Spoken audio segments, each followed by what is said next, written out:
7 अक्टूबर को 3 महीने पहले जब हमास ने जनूबी इसराइल में कार्रवाई की और उसके बाद जो जवाबी कार्रवाई इसराइल ने शुरू की अब तक जारी है।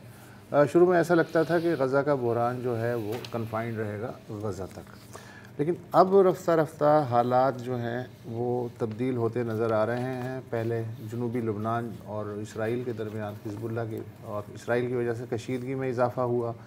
यमन के हूसियों ने मिज़ाइलों का सहारा लिया इसराइली बंदरगाह ईलात को बंद करने के लिए, तो अब बरतानिया और अमेरिका की जो फ़ज़ाइया है वो यमन की ख़बर ले रही हैं।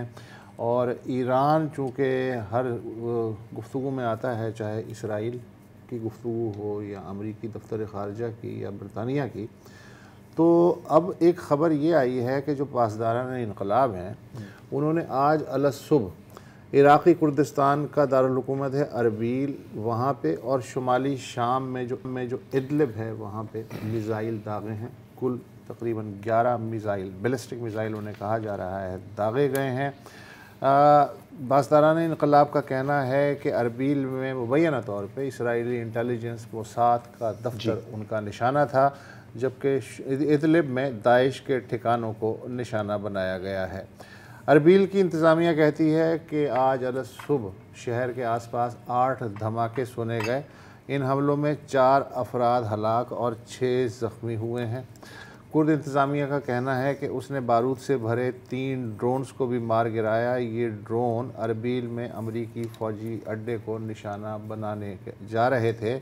हमले के बाद अरबील का एयरपोर्ट भी आर्जी तौर पे बंद कर दिया गया है।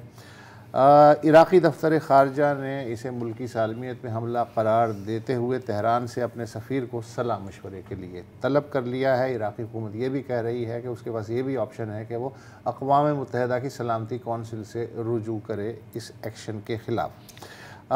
जबकि ईरान जो है उसने, आपको याद होगा यमन पे जो अटैक हो रहा है उसके बारे में ये कहा था कि बरतानवी और अमरीकी फ़ज़ाई हमलों ये जो हैं यमन की खुद मुख्तारी पे खुला हमला और बैनुल-अक़वामी क़ानून की ख़िलाफ़ वर्जी हैं। लेकिन अब जो अरबील पे हमला किया है पासदारान इनक़लाब ने, तो ईरानी दफ्तर ख़ारजा के तर्जुमान कहते हैं कि ईरान दीगर ममालिक की इलाक़ाई जो खुद मुख्तारी है उसका एहतराम करता है, मगर अपनी सलामती को लाहा ख़तरे को नज़रअंदाज नहीं कर सकता।